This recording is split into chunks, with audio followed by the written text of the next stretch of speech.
Welcome to Stories Junction. Let's begin today's story. My name is Ryan Bennett. I'm 40 years old, and until 6 weeks ago, I believe my life was locked down tight. Jenna and I had been together for 10 years, married for 7. She was a creative director at a fintech startup in San Francisco, sharp as a blade, with a smile that could close million-dollar deals before lunch. I was the head of risk assessment at a data analytics firm I'd helped build from a scrappy startup to a name that turned heads in boardrooms.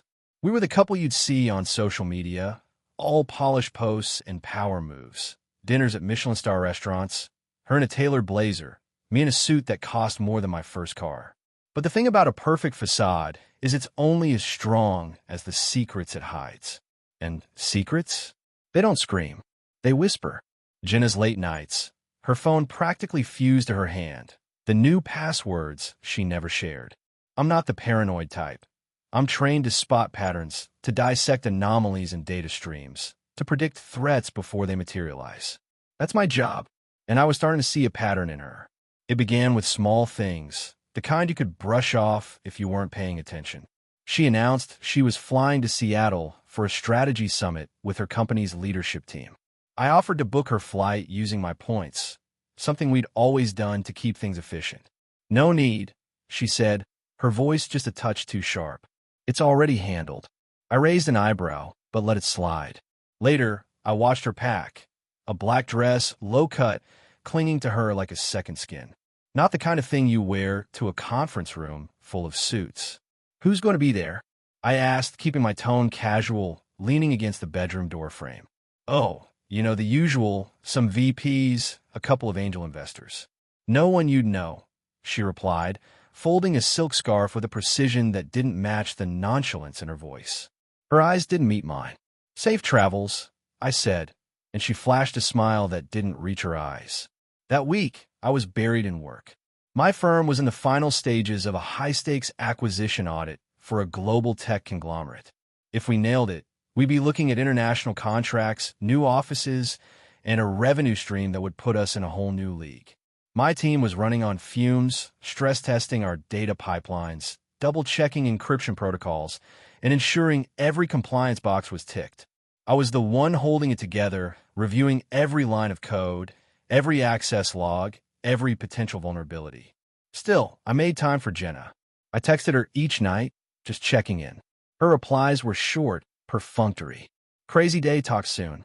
"Networking event, super drained." Then came the photo. "A client dinner," she said, but the setting was all wrong. Low lighting, velvet booths, her in that black dress, smiling like she was on a date. Might get twisted, but I didn't call her out. In my line of work, you don't jump at shadows. You wait for the data to speak. Jenna flew back on a Wednesday afternoon. She walked through the door of our loft in the Mission District like nothing had changed, her heels clicking on the hardwood. She dropped her bag, hugged me, and pressed a quick kiss to my forehead. "God, that summit was intense," she said, collapsing onto the couch. "But we got some big commitments. Totally worth it." Her voice was bright, but there was an edge to it, like she was reading from a script. "Glad you're home," I said, studying her. She didn't notice. The next morning, she was up and out early, claiming a pitch meeting with her CEO. "Big day," she called over her shoulder, already halfway out the door. Except she left her tablet on the kitchen island. Jenna, the woman who treated her devices like extensions of her body, never forgot her tech. That alone made my pulse tick up. I stared at the tablet for a long moment, the screen dark but beckoning. I tapped it awake. No lock screen, her first mistake. A calendar invite was open, stark against the white background. Elliott Vance, 10:45 a.m., the Meridian Hotel, Suite 1204. The name hit me like a static shock. Elliott Vance was a freelance strategist, a shark who swam in the same waters as our acquisition deal. He'd been with a rival firm years ago, now floating as a consultant, the kind who materialized when sensitive data started changing hands. I opened her email app. No passcode, her second mistake. I scrolled through subject lines, my fingers moving fast, clinical. One stopped me dead. Ryan's project specs, attached. The email was to Elliot, sent the night before her Seattle trip. The body read, This covers the data flow models and access protocols. Scrub the metadata before the pitch. Ryan's in the dark. Attached was a file from my secure project folder. The one I'd spent months building, locked behind two-factor authentication and biometric scans. The file wasn't from her machine. It was from mine. I crossed the loft to my home office, my steps measured, and pulled on my laptop logs. The night before her trip, Jenna had asked to use my laptop to send a quick email. I'd been distracted, running diagnostics, and handed it over without a second thought. The logs told a different story. She'd plugged in a flash drive, one I hadn't seen in months, and copied files. My files. The kind that could tank a deal or hand a competitor the keys to our kingdom. Then, buried in her email thread with Elliot, I found the kicker. That skirt last night, trouble. Can't wait for Chicago. Another meeting was scheduled, and she wasn't even pretending to cover her tracks anymore. I thought back to weeks ago when I'd noticed her wedding band missing. It's at the jeweler's, she'd said, her voice breezy. Felt loose, didn't want to lose it. I'd bought it. Now I saw it for what it was, a lie as bold as the dress she'd packed. This wasn't just infidelity. It was espionage, a betrayal woven into the fabric of our marriage. My heart didn't race. My hands didn't shake. Instead, a cold clarity settled over me, the kind I get when I'm untangling a network breach. I opened a secure terminal and started building a trace. Jenna thought she was playing a game. She didn't know I'd already rewritten the rules. I didn't confront Jenna. In my line of work, you don't tip your hand until the board is set. Instead, I leaned into the clarity, letting it guide me like a beacon through a data storm. By noon, I'd already pulled logs from Jenna's tablet, cross-referencing them with my laptop's activity. The flash drive she'd used had left a digital fingerprint, sloppy, like she wasn't even trying to hide it. She'd copied not just the project specs, but also a subset of our proprietary encryption keys. Those keys were the backbone of our acquisition deal, the kind of asset that could hand a competitor the upper hand in a multi-billion-dollar race. This wasn't just personal. It was corporate treason, and Jenna was neck-deep in it. I needed more than logs, though. I needed proof that would hold up, something that could pin her and Elliot Vance to the wall without leaving room for denials. I called Marcus Reed, an old contact from my days consulting for government contracts.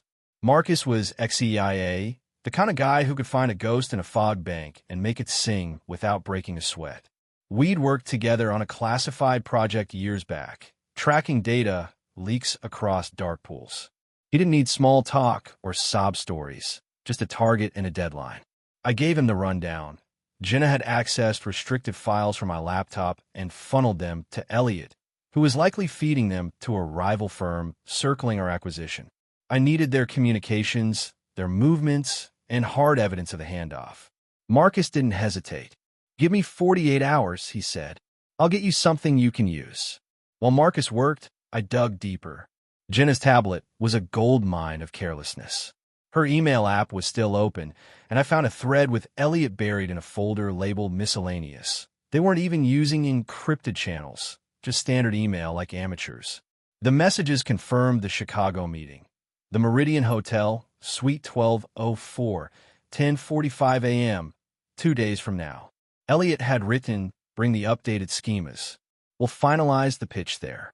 Jenna's reply was coy. "Only if you behave this time." My stomach turned, not from jealousy, but from the audacity. She was playing a game with stakes she didn't fully grasp, and I was done being her pawn. I traced the IP path of the file she'd sent from Seattle. It had bounced through a public proxy at a coffee shop near Seattle-Tacoma Airport, but the metadata was intact. Elliot had opened it on a burner laptop connected to hotel Wi-Fi at the Fairmont in Seattle.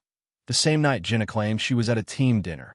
Marcus pulled the hotel's guest logs and confirmed Elliot had checked in under an alias, but his credit card had slipped through, linking back to his consulting LLC. Sloppy again. The pieces were falling into place, but I needed more than digital breadcrumbs. I needed them caught in the act. The next morning, Jenna was her usual self, all polished charm as she sipped coffee and scrolled through her phone at the kitchen island. "Big day today?" I asked, pouring myself a cup, my voice neutral. She barely looked up. "Yeah, prepping for Chicago. It's a quick trip, but the investors are pushing hard. She didn't mention Elliot or the Meridian, and I didn't expect her to. Sounds intense, I said, stirring my coffee. Let me know if you need anything. She flashed that smile again, the one that used to make me feel like we were a team. Now it just felt like a mask. I spent the day building a trap. I crafted a decoy file, a replica of the project specs laced with passive trackers, code that would ping me with the device's signature, location, and activity the moment it was opened. If Elliot accessed it, I'd have his hardware ID, IP address, and a real-time GPS lock. If he forwarded it, I'd see where it went. The file looked legitimate, down to the metadata, but it was a digital landmine. I uploaded it to my laptop's secure folder, the one Jenna had already breached, and left it there like bait. She'd take it. I knew she would. That night, I watched her closely. She was restless, pacing the loft in her bare feet, her phone buzzing constantly. At one point, she stepped into my office, claiming she needed to check something quick on my laptop. I was on a call with my team, headset on, pretending to be distracted. Go for it, I said, waving her in. She sat at my desk, her fingers moving fast, and I knew she was copying the decoy. She didn't suspect a thing. When she left the room, I checked the logs. The file was gone, transferred to her flash drive. I texted Marcus. She took the bait. Chicago's a go. The next morning, Jenna left for the airport, her suitcase packed with that same black dress. I didn't say much, just kissed her cheek and wished her luck. As soon as her cab pulled away, I grabbed my own bag, pre-packed, nothing flashy, and headed to SFO. I'd booked a separate flight to Chicago, landing an hour before hers. Marcus was already en route, setting up surveillance near the Meridian. The plan was simple. Let them think they were in control. Let them walk into Suite 1204. Let them open the file. Then we have them. I landed at O'Hare and checked into a nondescript hotel a block from the Meridian. Marcus met me in the lobby, his laptop open, showing a live feed of the Meridian's exterior cameras, hacked courtesy of his contacts. They're predictable, he said, pointing to a grainy image of Elliot entering the hotel earlier that day. He's already in the suite, checked in under the same alias. I nodded, my jaw tight. What about Jenna? Marcus tapped a key, pulling up her flight status. Landed 10 minutes ago. She'll be here soon. I didn't want to just catch them. I wanted to end this on my terms. I'd called the Meridian's concierge that morning, arranging for a small package to be delivered to Suite 1204 at 11 a.m. sharp. No sender name, just a note, hand-delivered to the guest. Inside was Jenna's wedding band, the one she'd sent to the jewelers, nestled in a velvet box. Beneath it, a single line, I know what you're doing. It wasn't about sentiment. It was about impact. I wanted her to feel the weight of her choices the moment she opened it. At 10:40 a.m., Marcus's earpiece crackled. She's here, he said, his eyes on the feed. I watched from a coffee shop across the street, my laptop open, tracking the decoy file status. Jenna walked into the Meridian, her tote bag slung over her shoulder, her stride confident. She didn't stop at the front desk, just headed straight for the elevators. My phone buzzed, a text from her. Hey, running a bit late. Dinner tonight? I didn't reply. At 10:43, Elliot entered the lobby, all slick charm in a tailored coat. He glanced around, then followed her to the elevators. Marcus's voice came through again. Files live. They just opened it. My screen lit up with data. Elliot's burner laptop, its MAC address, its location pinned to Suite 1204. The trap was sprung. At 11:02, the concierge delivered the package. I imagined Jenna's face as she opened it, the ring glinting under the hotel's soft lights, my note burning into her. I didn't need to see it to know she'd unravel. Marcus's feed showed her leaving the suite at 11:08, her face pale, the velvet box clutched in her hand. Elliot trailed her, his voice sharp, gesturing wildly. She didn't look back.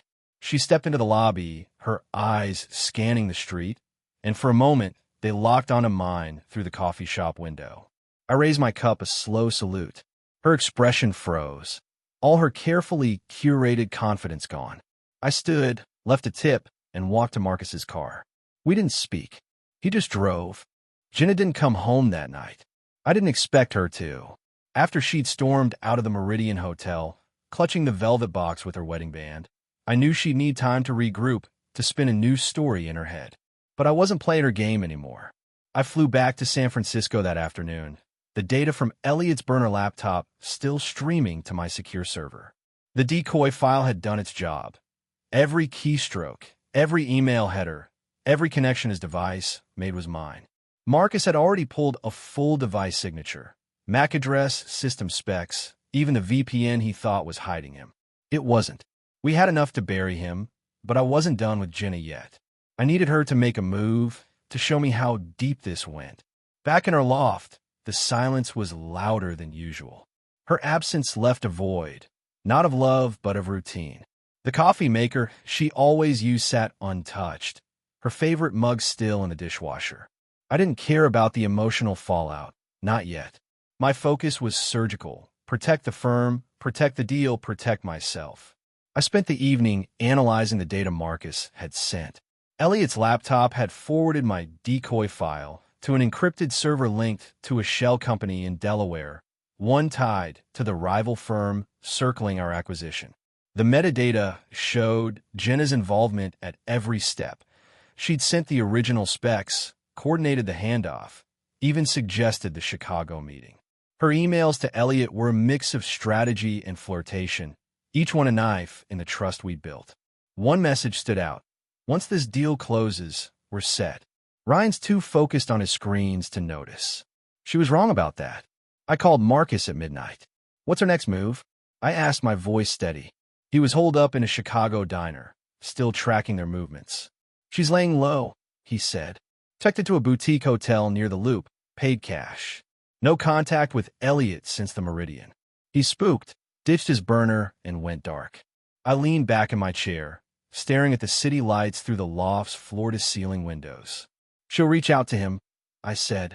She's not the type to let a plan unravel without a fight. Marcus grunted in agreement. How about a tap on her phone's IMEI? If she sends so much as a text, we'll know. The next morning, I went to the office like nothing had happened. My team was still grinding through the acquisition audit, unaware of the storm brewing. I sat in on a call with the acquiring firm's legal team, nodding through their questions about our data security protocols. They didn't know their biggest threat had come from my own home. By noon, Marcus sent an update. Jenna had booked a flight back to San Francisco, landing that evening. She'd also sent a single encrypted message to Elliot via a new app, one she hadn't used before. Marcus cracked it in under an hour. The message was short. We need to talk. My place, 11 p.m. She was bringing him to our loft. Bold or desperate. Either way, it was my opening. I prepped the loft like a staging ground. I installed a discreet audio recorder in the living room, hidden in a bookshelf speaker. I mirrored her phone's notifications to a burner device I kept in my office. If she said anything incriminating, I'd have it on tape. If she tried to access my laptop again, I'd see it in real time. Then I left, checking into a hotel a few blocks away. I didn't want to be there when she walked in. I wanted her to think she had the upper hand, to let her guard down. Marcus was parked across the street from the loft, his car blending into the Mission District's evening bustle. She's back, he texted at 10:37 p.m., alone for now. At 11:02, my burner buzzed. Jenna's phone had received a message from Elliot. On my way. We need to clean this up. I leaned forward, watching the audio feed from the loft. The recorder picked up the sound of her pacing, her heels clicking on the hardwood. Then, at 11:15, the door opened. Elliot's voice came through, low and urgent. What the hell happened at the Meridian? That ring, that note, who sent it? Jenna's response was sharp, panicked. It was Ryan. He knows Elliot. I don't know how much, but he's not stupid. I smirked, listening. She was right about that. Their conversation spiraled. Elliot wanted to cut and run, to ditch the deal and disappear. Jenna was insistent. They were too close to back out. The files are already with the client, she said. They're moving forward with the bid. We just need to keep Ryan out of it. Elliot wasn't convinced. If he's got proof, we're done. You said he wouldn't notice. Jenna's voice dropped, almost a whisper. He's not supposed to. I got him handled. I clenched my jaw. Handled. That's what she thought. I texted Marcus. Give me visuals. He sent a grainy feed from a street camera he'd tapped, showing Elliot leaving our building at 11:48 p.m., his face tight, his phone pressed to his ear. Jenna stayed behind. I waited until 1 a.m., then drove back to the loft. When I walked in, she was on the couch, a glass of wine in her hand, her face pale but composed. She looked up, startled, then tried to play it cool. "You're late," she said, like this was just another night. "Work," I replied, setting my bag down. "You?" She hesitated, then launched into a story about a delayed flight and a last-minute client call. I let her talk, nodding, my face unreadable. When she finished, I sat across from her, my hands folded. "Jenna," I said, my voice calm, "you left your tablet unlocked." I saw the calendar, the emails, the files you took from my laptop. Her eyes widened, but she didn't speak. I leaned forward. "You sent my project specs to Elliot Vance, who's working with a rival firm. You've been meeting him in hotels. You thought I wouldn't notice." She tried to interrupt, but I held up a hand.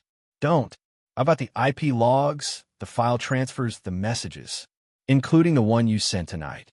I slid a manila folder across the coffee table, filled with printed screenshots of her emails, the decoy files tracker logs, and timestamps of her Chicago trip. "This is corporate espionage. It's a federal offense, and you dragged our marriage into it." Her hands shook as she opened the folder, her composure cracking. "Ryan, you don't understand," she started. "I wasn't. I understand everything." I cut in. "You used me to get to the firm's data. You used our home, our trust, and you weren't even careful." I stood, towering over her. "Here's what happens next. You sign the divorce papers I've had drawn up. You resign from your company tomorrow, citing personal reasons, and you disappear quietly. Do that, and I keep your name out of the federal complaint. Elliot takes the fall. If you fight me, this folder goes to the DOJ, and you both go down." She stared at the folder, her lips parted, no words coming out. For the first time, I saw fear in her eyes, not of me, but of the consequences she'd ignored for too long. "You can't do this," she whispered. "I'm dead serious," I said, my voice cold. "You've got until 9 a.m. to decide." I walked to my office, shut the door, and locked it. The ball was in her court, but I'd already rigged the game. Whatever she chose, I was ready. The loft was quiet the next morning, the kind of stillness that follows a storm. Jenna was up before me, sitting at the dining table, her hands wrapped around a mug of coffee that had gone cold. The manila folder sat in front of her, unopened, like a bomb she was afraid to touch. I walked past her to the kitchen, poured myself a cup, and said nothing. The divorce papers were inside that folder, alongside the evidence, screenshots, logs, timestamps that could end her career and her freedom. She knew it. I could see it in the way her shoulders hunched, the way her eyes darted to me and then away. The Jenna who'd walked into the Meridian Hotel with confidence was gone. This was someone staring down the wreckage of her own choices. At 8:45 a.m., she finally spoke. "Ryan," she said, her voice low, almost brittle, "can we talk?" I leaned against the counter, my expression neutral. "You've got 15 minutes before your decision's due." She flinched but nodded, pushing the folder toward me. "I'll sign," she said. "I'll do what you want. Just don't send that to the DOJ." I didn't respond right away. I let the silence stretch, let her feel the weight of it. Then I walked over, opened the folder, and slid the divorce papers in front of her. She stared at them for a long moment, then picked up a pen. Her hand shook as she signed her name, Jenna Marie Caldwell, the loops and curves of her signature as deliberate as ever, but slower, like she was carving out the last piece of herself. She slid the papers back to me without meeting my eyes. "It's done," she whispered. I nodded, tucking the papers into the folder. "Resignation goes in by noon," I said. "No excuses." She didn't argue. She stood, grabbed her phone, and disappeared into the bedroom. I heard her typing, the soft clicks of a resignation email taking shape. By 11:30 a.m., her company's internal wire confirmed it. Jenna Caldwell steps down as creative director, citing personal reasons. I didn't need to check her email to know she'd followed through. Her board would have questions, but the evidence I'd anonymously leaked to a trusted contact on their risk team, stripped of my name, would answer them. Jenna's career was over, at least in this city. Elliot Vance was another story. Marcus had been tracking him since Chicago, and the guy was unraveling fast. After leaving our loft, he ditched his burner laptop in a dumpster near the Embarcadero. Amateur move. Marcus recovered it, and the decoy files trackers were still active, pinging every device it had touched. Elliot had forwarded the file to a contact at the rival firm, a mid-level exec named Tara Lynn, who was now under scrutiny by her own company's legal team. Marcus fed them just enough, device signatures, IP logs, email headers, to make it clear Elliot was the leak. By noon that day, his consulting LLC was dropped from their roster. No charges yet, but the feds were circling. Marcus made sure of it, nudging the right channels with our data. Elliot was radioactive now, and he knew it. I didn't celebrate. There was no victory lap in this. I spent the afternoon at the office, briefing my team on the acquisition audit's final phase. The acquiring firm had no idea how close they'd come to a breach, but they were impressed with our proactive containment. Their words, not mine. I let them think it was routine, just another day at the office. By 5 p.m., we'd locked in the last compliance checks, and the deal was on track to close within the week. My boss clapped me on the shoulder, said I'd earn a break. I nodded, but I wasn't ready to slow down. Not yet. Jenna moved out that evening. No drama, no tears, just a suitcase and a couple of boxes loaded into a cab. She didn't say goodbye, and I didn't ask her to.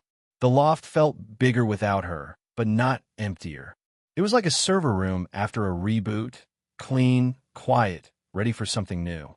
I sat on the couch, the same one where she tried to lie her way out of this, and opened my laptop. Marcus had sent a final update. Elliot was on a flight to Singapore, likely trying to outrun the fallout. It wouldn't work. The feds had his digital footprint, and I had backups of everything. If he resurfaced, I'd know. That night, I called Marcus. "What's next?" he asked, his voice crackling through the line. "We take this further," I said. "The firm's solid, but this exposed a gap. We can't just plug leaks. We need to own the game." He laughed, a rare sound. "You're talking about going rogue." "Not rogue," I corrected. "Independent. Leaner, sharper. We build something that doesn't just react. It anticipates." Marcus didn't need convincing. "I'm in," he said. "Let's talk tomorrow." I hung up and walked to the windows, the San Francisco skyline glittering below. The acquisition would close, my firm would thrive, and Jenna would fade into a footnote. But I wasn't done. There was blood in the water, and I was just getting started. Somewhere out there, someone else was pulling strings, and I wanted to know who. Jenna and Elliot were pawns, sloppy ones, but pawns don't move themselves. I opened my terminal, pulled up the rival firm's server logs, and started digging. The real game was about to begin. The acquisition closed a week later. A clean deal that sent my firm's stock soaring and our name into conversations we'd never been invited to before. My team got the credit, but I knew the real cost. The breach, Jenna's betrayal, never hit the headlines, thanks to the surgical precision Marcus and I had applied. The rival firm, now scrambling to contain their own exposure, quietly shelved their competing bid. Tara Lynn, Elliot's contact, was let go under a vague restructuring memo, but whispers in the industry pointed to a deeper scandal. Nobody connected it to me. Nobody needed to. My reputation was ironclad. Ryan Bennett, the guy who locked down a multi-billion-dollar deal without breaking a sweat. But I wasn't sleeping much. Not from regret. Jenna's absence was a relief, like cutting dead code from program, but from the itch that something bigger was still out there, pulling strings. Marcus and I met at a dive bar in Oakland, far from the polished tech haunts of the mission. Over cheap whiskey, we laid out the plan.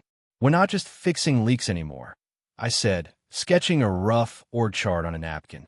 "We build a firm that sees threats before they form. Proactive, not reactive. Black ops for the digital age." Marcus grinned, his eyes glinting with the kind of hunger you only see in someone who's lived in the shadows. "Bennett and Reed," he said, tapping the napkin. "No bureaucracy, no suits. Just results." We shook on it, and by the end of the month, we'd leased a small office in Soma. Bare bones, no logo, just a server rack and a view of the bay. We didn't advertise. We didn't need to. Word spread through the right channels. If you needed a problem solved quietly, permanently, We were the ones to call. Our first client came through a referral from the acquisition firm CEO, who'd been impressed by our containment of the leak. They didn't know the half of it, but they didn't need to. The job was simple. Audit a supply chain hack that was bleeding their logistics data to a competitor in Shenzhen. Marcus handled the field work, tracing the breach to a compromised IoT device in their warehouse. I rewrote their encryption protocols and planted a honeypot to catch the next attempt. We delivered in 72 hours, and the client doubled our fee without blinking. By month 2, Bennett and Reed had 5 analysts, encrypted comms network, and a client list that read like a who's who of tech and finance. We weren't just playing the game, we were rewriting it. Jenna stayed gone. I heard through a mutual contact she'd moved to Portland, taken a low-profile gig at a small marketing firm. No more corner office, no more power moves. I didn't check up on her. Didn't need to. The divorce was finalized, the loft was mine, and the past was just noise. Elliot Vance, last I heard, was still in Singapore, laying low, his consulting career in ashes. The feds hadn't charged him yet, but Marcus had a contact keeping tabs. If he tried to resurface, we'd know. For now, he was a ghost. I was fine with that. One evening, I stayed late at the new office, reviewing a contract for a European fintech startup. At 8:17 p.m., my phone buzzed. A text from an unsaved number. Heard about your new venture. Impressive. It was Jenna. I stared at the message, my thumb hovering over the delete button. She didn't deserve a response, and I didn't owe her one. I deleted it and went back to work. An hour later, I locked up and headed to a restaurant in the Embarcadero. Claire was waiting at a corner table, her dark hair catching the light from the bay windows. We'd known each other for years. She ran ops for a cybersecurity firm we'd partnered with in the early days. Smart, direct, no pretense. She stood when she saw me, her smile easy but knowing. "You look like you've been through a war," she said, sliding into the booth. "Want a few too?" I shot back. We ordered, talked shop, then drifted to life outside the screens. She didn't ask about Jenna, and I didn't bring her up. There was no need. Claire got it. She'd seen enough of the game to know what it cost.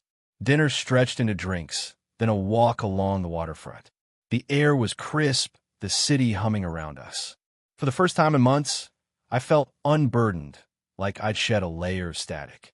Claire didn't push, didn't pry, just matched my pace as we talked about what came next, not just for the firm, but for me. "You're not the type to sit still," she said, her eyes on the bay. "What's the end game?" I didn't have an answer. Not yet, but I liked that she asked. It wasn't about fixing the past or replacing what was gone. It was about building something real, something solid. The next morning, I ran along the Embarcadero, the sky clear, the rhythm of my steps steady. My phone stayed quiet, no texts, no ghosts. Bennett and Reed was growing, the work was relentless, and the stakes were higher than ever. But I was in control, not just of the firm, but of myself. The itch was still there, the sense that someone bigger was behind Jenna and Elliot's play, but I wasn't chasing shadows. I was building a machine to find them, to outmaneuver them before they even knew I was watching. Because in this game, the best revenge isn't destruction, it's precision. And I was sharper than ever.